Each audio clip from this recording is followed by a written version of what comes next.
Welcome back to another episode of the Startup Junkies podcast. Thanks for tuning in, however and wherever you're tuning into us today. My name is Caleb Talley. I'm joined by my co-hosts, Jeff Amerine and Victoria Dickerson. How's it going? Glad to be here as part of Global Whiskey Week. Absolutely. It is now officially Global Whiskey Week. It doesn't matter when you're listening to this. It's still Global Whiskey Week. It's always Global Whiskey Week. Always permanently.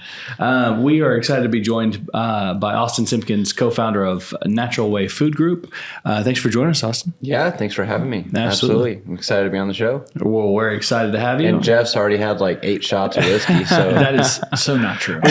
Celebrating properly. But even if I had, given my past misspent youth as a sailor, you would not be able to tell. That's correct. No, that's just breakfast. That's just warming up. Austin, we're excited to have you. Let's just start from, Genesis.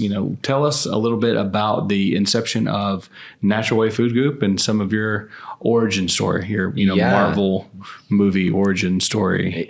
Yeah, so back in March of 2017, I was finishing up at my MBA program here at the U of A.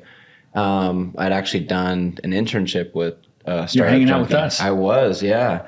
And just absolutely fell in love with the startup culture and got to sit in with meetings with people that had started any and every kind of business and got to hear the real life struggles. And for some reason, that was like strangely intriguing. Just, they're going through really hard stuff, but they're figuring it out. And I just really liked that. It was a can-do attitude that they had. And so these guys gave me a kick in the butt, and they're like, "Hey, you're not married. You basically have nothing going for you right now in your life. Go for it."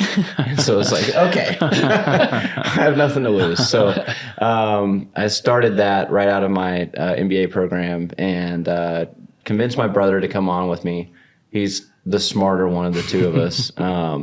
And so, basically my brother actually left the company here just recently this year and took a role with Tyson. And so it's just we started in our grandma's kitchen, just that kind of story of just grinding and not getting paid for the first 4 years, anything, just putting everything we had back in the company and growing from, hand making a few little snacks to, gosh, we're making quite a bit of stuff. And you started with chocolate, right? We started with Simkins Brothers chocolate. That's right. Yeah. Right? And now to Natural Way. Talk about the transition from chocolate to peanut butter and other types of nut butter. Man, anybody that's been in Fayetteville, Arkansas in the summer knows how hot and humid it is. And I did not have the facility to get rid of that. And so dealing with chocolate in the summer was a nightmare. And so that was the main factor of we had some success with the chocolate, but then it was a chocolate covered peanut butter snack. So think of like a gourmet Reese's peanut butter cup. And I actually had a member of the Startup Junkie team saying, because we were hand scooping Skippy jars and putting that in our product. It was awful. It was horrible. And then these guys were like, "Man, you realize that you're paying for so much margin on their end for the stuff to sit on shelf, and you're buying the packaging and all that kind of stuff." And so I had somebody say, "Why don't you just buy your own peanuts, and then you can grind your own peanuts?"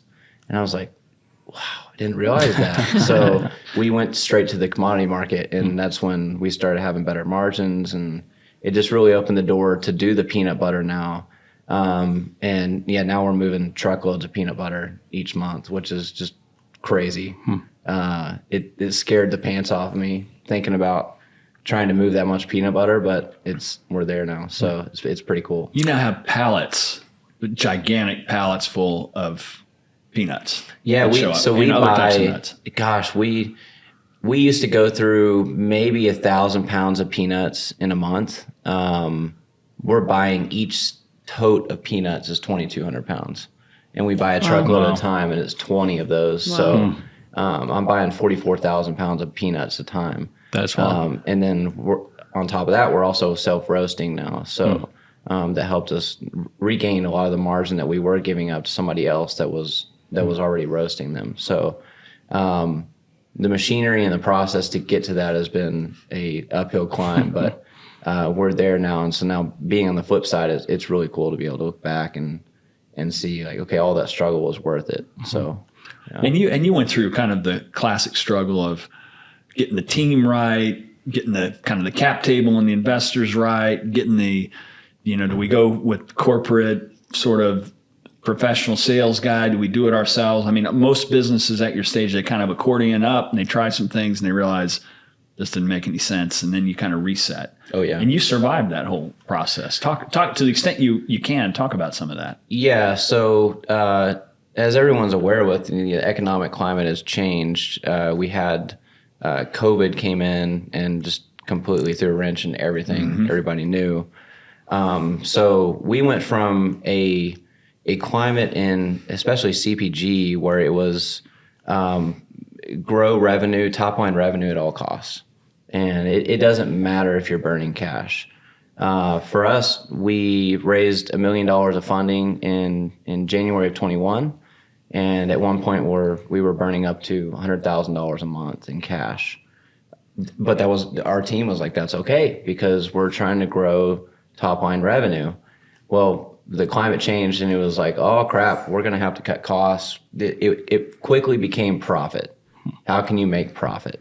And so it was in the matter of like 2 months, we went from burning $100,000 of cash to I had to, lay people off on the team. I had to make a lot of really hard cuts. But it led us into a path of profitability. So that was a massive swing for us. We are now a profitable company, which is just awesome. A profitable company could be sustained forever. Sure. So you've got some options. Exactly. You've got some options and you've got more choices, and, subsidizing a burn rate when you're trying to grab share is high risk. Whereas if you build a company that's got good unit economics, you got all the options in the world. That's right. And you guys have, you kind of ground your way through that in really pun intended. Yes, you ground lots of peanuts, but you really did. I mean, you kept doing the reps and you just kept at it and you stayed with it and you got the ship turned around and you got it in a good place. And good on you. I mean, you're never going to lose by building a profitable business, in my judgment. And a lot of times in business, it's not that you necessarily are the smartest guy in the room or all the right answers. It's, can you stay in the game? Exactly. Do you have the staying power to stay in the game through the really, really hard times? And that's something where I feel like I'm primed for success with Natural Way because we've been through everything. I mean, we had $30,000 of cash stolen. We've had, I mean, you name it, we've probably had it happen. So I feel like I'm almost in my 7th year now with the company. I know that's not that long, and there's a lot of people that have been doing it a lot longer, but I feel like a seasoned veteran at this point. And so that makes me feel good as far as being able to make decisions for the company and succeed moving forward. So you got a good catalog of the things you would not do again, right? Oh gosh, I have a longer catalog of things that I would not do versus things that I've done right. Yeah. Oh yeah, that's the way it always works. Oh yeah, but I tell you what, there's not really a lot of replacement for that. Some of those things you just have to experience. You can't have someone tell you externally. You've got to kind of live through it. Well, and I absolutely loved my MBA program with the U of A, but there is no substitute for experience. And you can learn as much as you want to learn in a classroom. And I obviously got my MBA, so I'm pro people, continue to learn. You're a lifelong long learner. But experience trumps everything. Reading about war versus being a warrior are different things. Oh yeah. One can prepare you for the other, but you've got to be a warrior at some point. Yeah, exactly. You got to go do it. And that's part of being an entrepreneur is those people will do it. Yeah, exactly. So, and why did peanut butter work so well? Like what differentiates the product from other peanut butters? I mean, it sounds like you kind of stumbled into peanut butter out of necessity to kind of, eliminate that margin. But obviously it worked. Yeah. So kind of explain a little bit, why peanut butter worked. So I think if you go into any successful entrepreneur story, they'll if they're being honest with you, they'll tell you that there was luck. So for us, there was some luck of just kind of figuring out and stumbling into peanut butter, you mean I can buy just peanuts and grind them myself? Like, whoa, I didn't realize that. As far as our product, what makes it different is we use olive oil in our product. So most peanut butters are going to use palm oil or hydrogenated oils. Palm oil, there's becoming more and more alarming studies out on how bad it is for the environment. Indonesia is one of the biggest countries where people farm it, and it's right along the equator. It also happens to be where there's most of the really big rainforests on Earth. And that's being cut down at an alarming rate. So we knew we had to do something different, because if we were just another peanut butter, at the end of the day, anybody can make a peanut butter. Anybody can make, there's a ton of them out there. It's kind of a commodity market. However, the bonus is it's like 95% household penetration for peanut butter. It's crazy. Everybody eats peanut butter. And so, people grew up with it. They find something now. There's a really big push now of healthy products. Can I find something that's healthy, but also has something that's good for the environment, sustainability? It's kind of a buzzword. I hate using it, but it's true. It's true. Yeah. So, if we could check both those boxes, I knew we had a good shot at winning. So, and it's peanut butter, and you've got almond butter. Talk about the full line, and then kind of, I guess the big hit is the peanut butter, but talk about the other stuff that you sell as well. Yeah. So, we have peanut butter and almond butter are the two different products that we have. We have original, honey, chocolate, coffee. Those 4 flavors are, and they're all awesome. They're all. I think you've had all of them. I've had all of them, and one of my favorite days ever was when we were doing a site tour, and I got one that was hot off the line. You said, "Oh, don't eat it when it's hot." That was so good. Oh my God, it was like it was delicious. I had it too. I had it with chocolate animal crackers. It's like yeah. So good. It was good. It's really good. Well, I'm gonna say it's like eating cookie dough. Yeah, you're a little bit weird there, Jeff. Well, maybe, but I freaking loved it. I'm glad you enjoyed it. Yeah. Hot peanut butter is not my thing. But, when it comes out of our grinder, it's 120 degrees.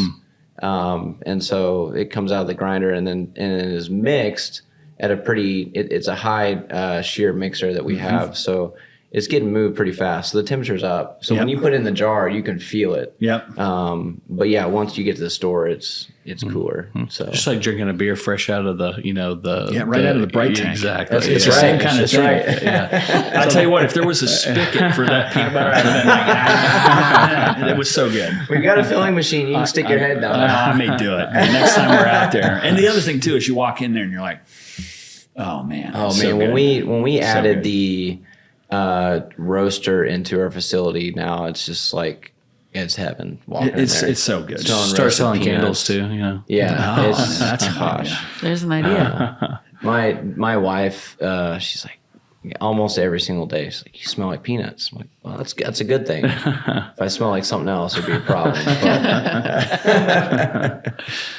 It's very good. Talk a little bit about your target market. You're selling in Walmart. You're selling in Whole Foods, I think. Who's the audience that's buying Natural Way peanut butter? Yeah, so the natural section is growing exponentially, is what I would call it. The peanut butter section, again, like I mentioned, it just has a really high household penetration to begin with. The stores that we sell to would be Arkansas, Oklahoma, and Texas for Walmart. We sell in Whole Foods in that same region. We sell Sprouts nationwide. We sell in some Safeway Albertsons up in the Northeast and kind of like, they call it the Intermountain region, so Colorado, Wyoming, that kind of region. And then we're actually starting to so we self-manufacture. All of it's made here in Fayetteville. Like I said, we went from my grandma was doing her laundry and we're making chocolates in her utility room. And I was like, "Grandma, get out of here. It's food safety. Come on." She is, I think, 84, still works full time at United Bank, and oftentimes will pop by the office and just come in and see what's going on. Awesome. So I hope when I'm 84, I'm just like her. Like I got the energy that she has and the drive that she has. But so we went from that to a basically 9,000 square foot space that we have now. But because of the self-manufacturing, we're able to manufacture for others too. So co-packing or private label, whatever you want to call it, has become another arm of our business as well. So I'm always focused on how can I grow natural way sales, because branded sales are the most valuable to us. However, I've got machinery in my facility, and I need to fill line space. So, okay, to capitalize on my investment on that machinery, which gets more and more expensive the bigger you get, it's insane. I'm just going to fill space with it. So we're also manufacturing for others too. Very cool. You and Quinn were both distance runners, competitive distance runners. Talk about how that helped or informed, or what do you think about that as an entrepreneur? How does that experience of pushing yourself into the pain cave help in entrepreneurship? No, that's a great question. Being on any kind of sports team, I think, gives you discipline. It teaches you drive. It teaches you teamwork. And I was never the most talented guy in the room. I definitely have some talent for running, which I'm not sure where it came from, because my dad and my mom can't run at all. So it's I'm not sure. It's just kind of a random skill that I just kind of stumbled upon. I was good at running line drills, which were supposed to be punishment in basketball. And the coach was like, dude, you never stop. Like, go run. Just go join the cross-country team. I was like, okay, all right, I'll try it. Hated it at the start and then fell in love with it.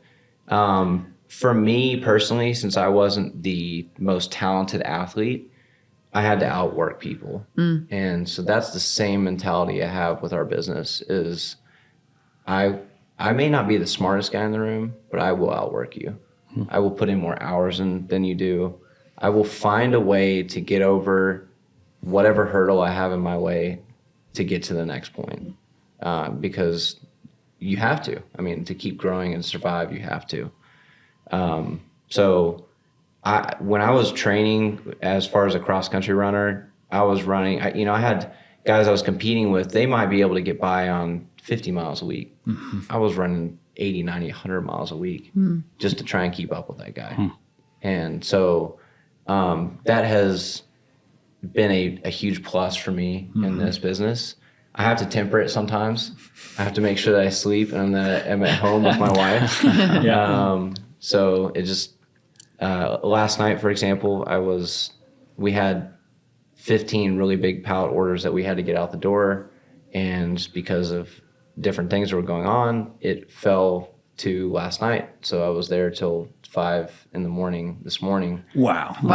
And you're here. And that's so pretty it's good. just, yeah, I mean, whatever you got to do to get the job done. Yeah. So That's what it takes. yeah. That's like when you're on a long trail run. Oh yeah. There's lots of points Oh, yeah. in any kind of long endurance run where you'd rather be anywhere else on the planet. That's right. But you just keep putting one foot in front of the other. That's right. And that's what I was talking about earlier, is the staying power. Just believe in the process.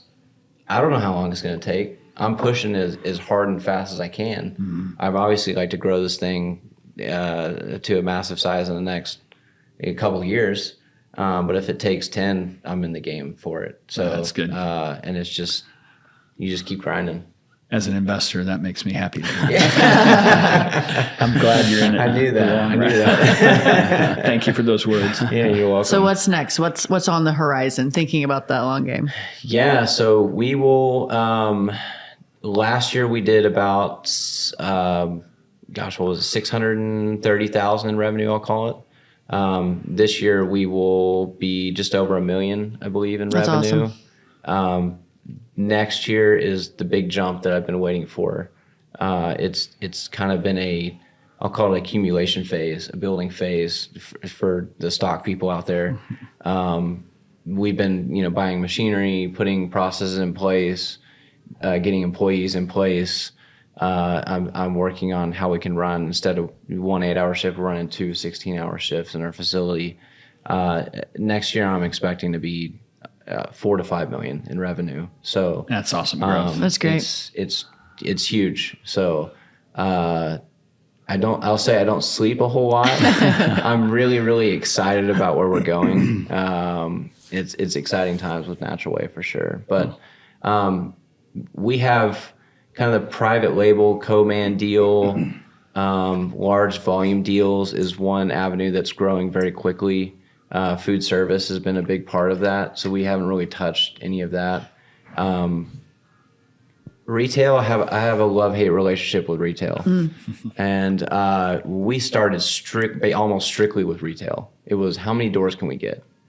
And what I learned through that process was you could have 20,000 doors that you sell to, but if your turn on those products is nothing, then you're actually going to lose a lot of money.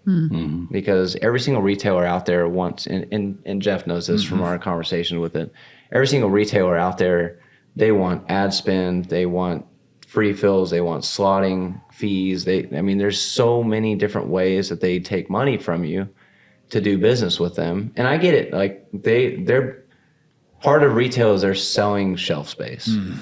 That's really, a lot of consumers don't know that, but that's where they make a lot of their money is they're selling shelf space.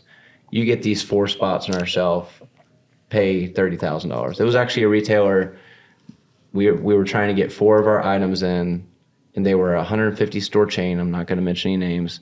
Up in the Northeast, and they wanted $60,000 just to put us on their shelf. I said, "You're crazy. I can't get a return on that for 6 years." Yeah. And it's different every category. If you have a chips product that's going to turn a lot faster, sure, maybe that'll work. That makes it tough as an emerging brand, doesn't it? It really favors the big guys that have infinite money and resources. Yeah. There's those two are in bed together. Yeah, I'll say that. Yeah, and they just assume you're not successful, right? Exactly. The big brands. Yeah, exactly. But the cool thing is, and this is where it goes back to that long game. The keep struggling, keep grinding. You're going to get there. If you can break through that wall where most people fail, they stop. They're like, "This is crazy. There's so many fees. I don't want to deal with this," which is a lot of headache. If you can break through that, man, the payout on the end is huge. The potential is huge because not many companies make it to that, I'll call it middle tier. The big guys that's where they start to get nervous is, these guys have some staying power. They're either going to want to buy you or they want to squash you. If they're trying to squash you or buy you, then you're doing something right. Right. So are you gonna let them when that time comes? And I'm confident it will come. Do you keep going or do you let them buy you? Man, that's a hard question because I absolutely love what I do, and if it would be hard, I think, for any human being if somebody put a big enough check in front of your face. Like, do I turn that down? Do I keep going? Starts having 8 zeros. It makes you think. Exactly. Right? It'd be life changing. It's not just for me. It's for if we ended up selling the company for a bunch of money, I'd want to be able to make sure that my employees are set. Sure. Make sure that everybody that helped me get to where I was set because I didn't do it by myself. Right. I did very little of this by myself. There was so many people that helped me along the way. So that's a tough one because I get to wake up and go to work every single day and love what I do. There's so many problems that I deal with, but I've kind of fallen in love with that process of I'm just a problem solver. I get to just fix things. And the thing that's so different about a manufacturing business versus a digital business is there's something tangible that you can look at and hold in your hand you did. That's right. We started with these raw ingredients. We delivered this and people love it. That's way different. Man, you walk into, well, I can only speak for me, I guess. I'm biased. I get it.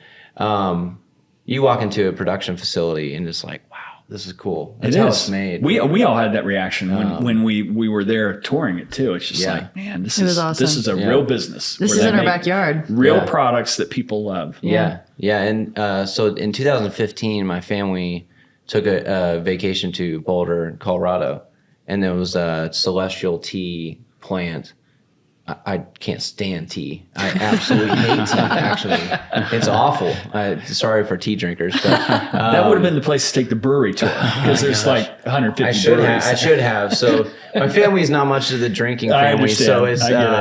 I probably would have enjoyed that, but yes, so we went to a tea place instead. I was like, I remember thinking, oh crap, this is here we go, a tea place. Like, why couldn't we go to a brewery? Gosh, I loved it. It was so awesome. They had a peppermint room. Woo! That was probably my goodness. It was on your clothes. You're just like, I smell amazing. You smell like awesome. a peppermint candy walking around. So but they showed you, they took you into this room, kind of the size of this room that we're in right now. And they had a video of how the company started. And it was from just the tiniest little thing. And this was a massive facility now. And they took you on a tour of the whole thing. And you're like, this is the whole process. I'm an operations guy, right? So I love it. I fell in love. Well, that probably gives you a little bit of inspiration too. Oh gosh, because they started small, and then there's this globally known brand, and there's no reason why that couldn't be you. Yeah, and I don't really walk into any kind of facility in awe anymore like I used to. More so from the fact that I come to it with a mindset of they started really small, just like we did. Somebody started it really small, and it was baby steps along the way over many years for a lot of them to get there. I forget how old that plant was, 50 years plus, I think, but that just lit a fire in me. Yeah. So that was 15, and then 2017 came and worked with you guys. Yeah. And those two together was like, okay, I have to do this. Yeah. There's my inspiration. Well, that's what it takes, I feel like, as an entrepreneur, is getting inspiration from other entrepreneurs. That's right. Going to events, putting yourself in positions that gives you that motivation to keep going. Oh yeah. Yeah, for sure. It makes the last night when I wanted to quit at 2 or 3 in the morning, it makes those nights manageable. Yeah. Just keep going. I know what my purpose is. I know what I'm driving for. I can get through this little tough phase. Absolutely. So yeah. You mentioned employees. How many employees are y'all up to? We have 3. I should know this off the top of my head. 5 full-time employees. Let me see. 4 full-time employees, 2 part-time, and that's not counting my mom, who works for the company for free. She doesn't get paid at all. Bless her heart. Moms are good that best way. mom ever. Yeah, that's great. She's amazing. So counting her would be, what did I say, 5? Plus 1 to that. That's great. So, it's been crazy. So beginning of this year, it was my brother, my mom, and I. Then Quinn left. So it was my mom and I just slaving away in the back, just cranking out as much peanut butter as we could, which wasn't much. Now we can do a truckload in 2 weeks. Cool. It's absolutely crazy. And as you projecting that growth for next year and beyond, what does that team look like as far as kind of supplementing that capacity wise? Yeah. So like I mentioned, I'm working on trying to go to a 2-shift system. So it gave us more operating hours during the day and night. With that, it would probably double our team size. But there's also a piece of that. So I'm kind of slowly working my way to the automation side, because machines never take a day off. Machines never call in sick. And just the return on machinery is pretty up. When you start getting to volume, it starts making financial sense for the company. I absolutely love people. I like working with people. So I'm not trying to completely get rid of people. But I also know as a company, we've got to be able to hit margins that we need. And self-manufacturing prices on food, everybody knows this. It's going up. It's skyrocketing. Labor's getting outrageously expensive. Cost of living is expensive, so I know people need to make more. All that being said, it's making it easier decision for me to slowly start adding some automation to it. So it would be both of those. It'd be adding more people for a second shift.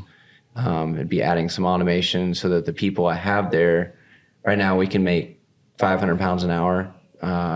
I'm very close to 2,000 pounds an hour. So that next jump gets my labor costs down. It helps in a lot of things.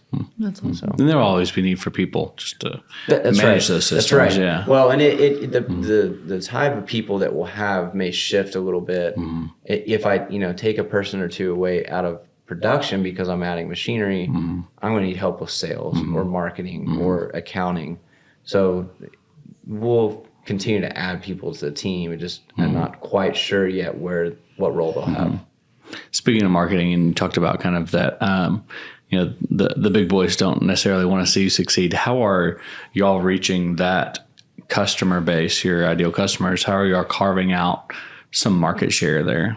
Yeah, so a big one for us, which is awesome because I don't have to spend hardly any money, is word of mouth. And that's been really, really awesome for us. We used to run some like Facebook ads.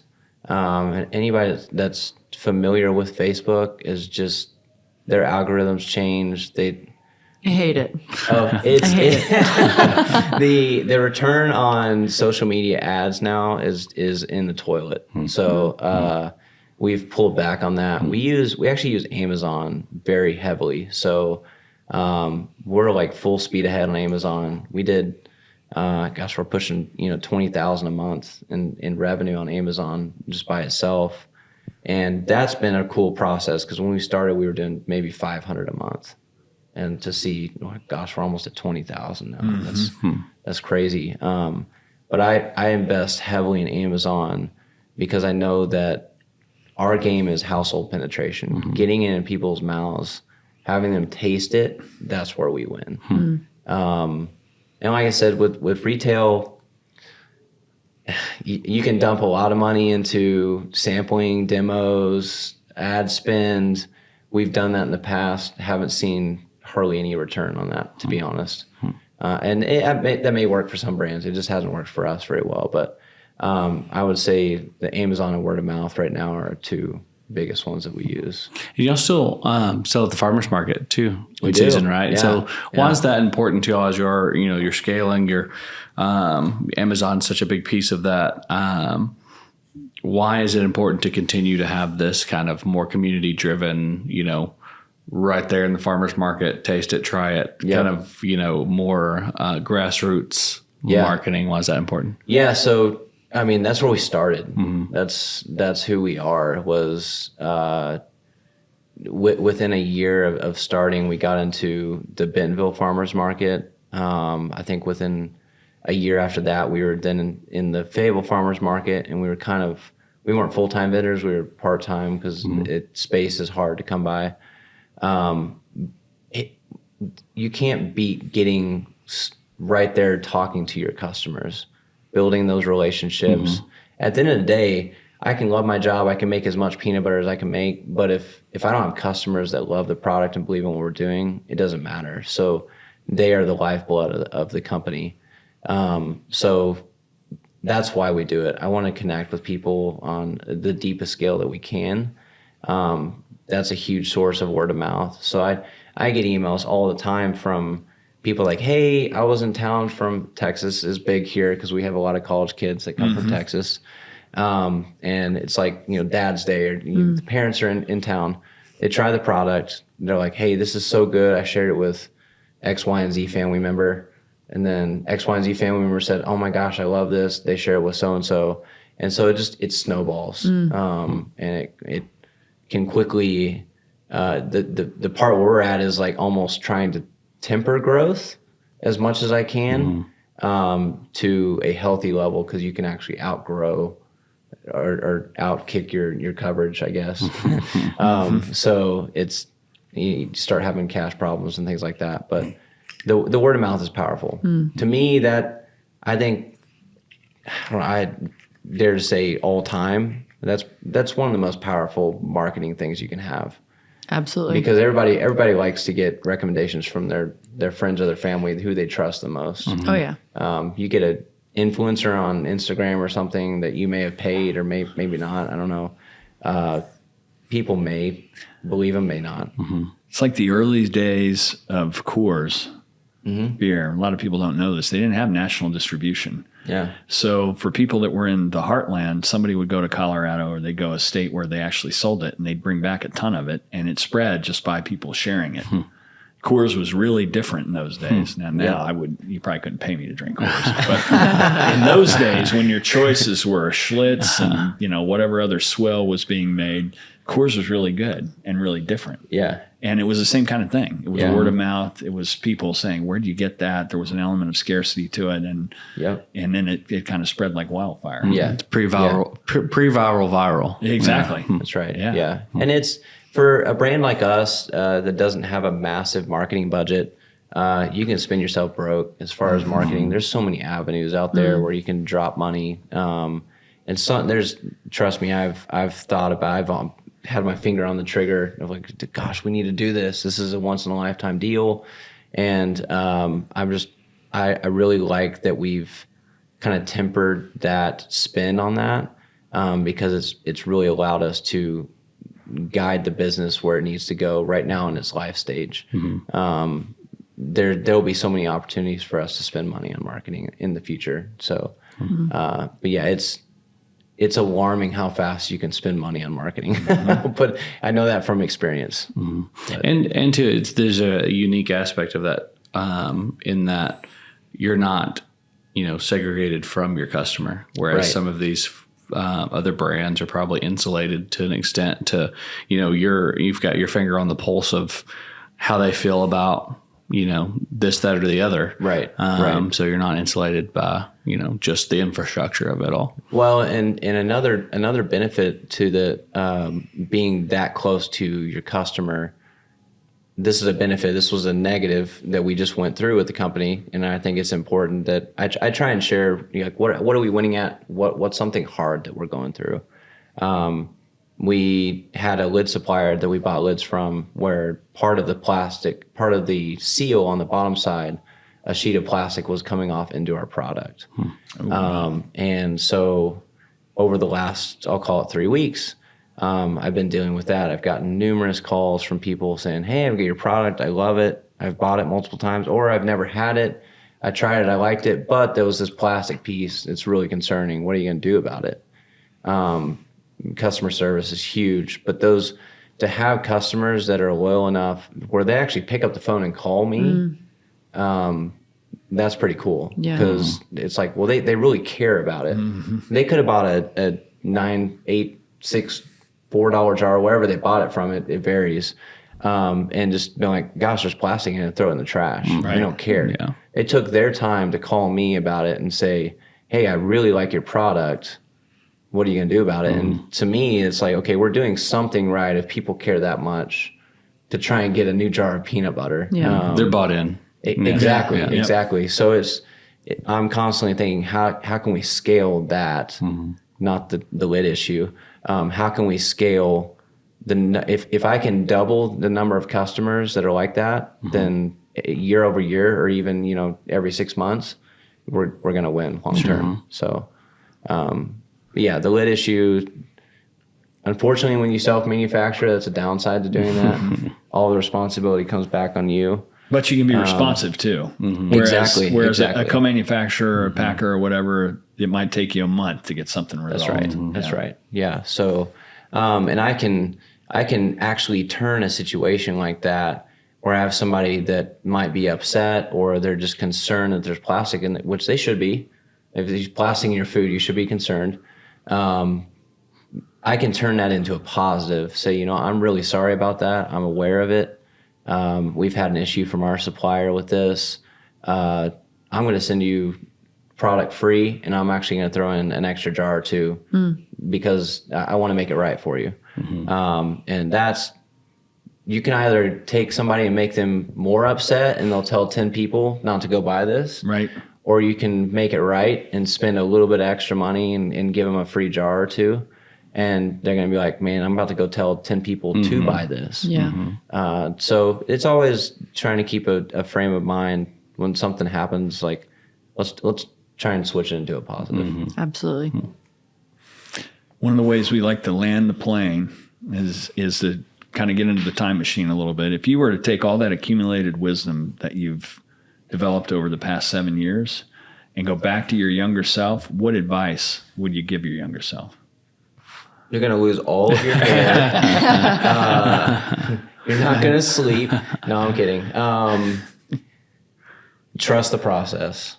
The first couple of years that when my brother and I, when we started, the expectation was things would happen overnight. Things would happen quick.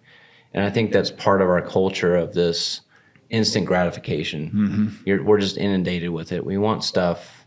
I'm going to put in a little bit of work and I want the finished result right now.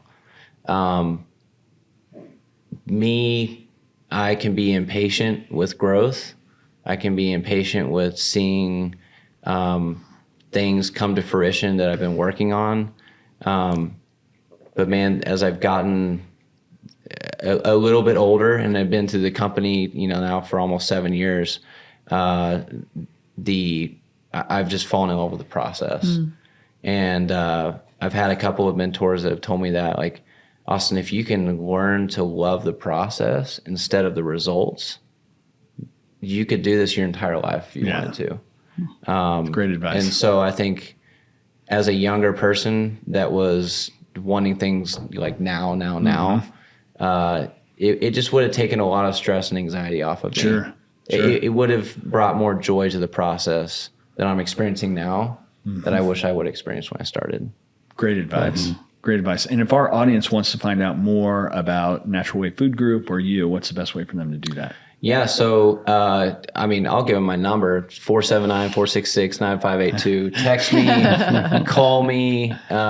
You can email me at austin@naturalwayfoodgroup.com. I will be as responsive as I can. I try to be front and center on interactions with people.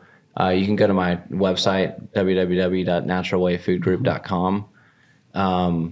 Those will probably be the two best spots. You can leave a message on our website. So, yeah. Awesome. Thanks for coming on. Cool. Yeah, thanks for having Great me, guys. to hear from you. Thanks, Enjoyed Austin. it. Enjoyed Appreciate it.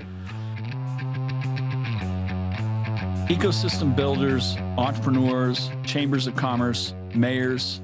If you're interested in taking your economic future into your own hands, we've got a book that can help you. Creating Startup Junkies, Building Sustainable Venture Ecosystems in Unexpected Places is the guide. It's a little bit inspiration. It's a little bit toolkit. What it will allow you to do is take your economic future into your own hands and build a sustainable small business, innovation, and entrepreneurial ecosystem in your backyard.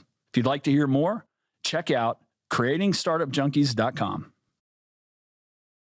The Startup Junkie podcast reaches over 100 countries and has had over 100,000 downloads. If you're interested in reaching some of the most motivated and engaged innovators and entrepreneurs on a worldwide basis, give us a shout.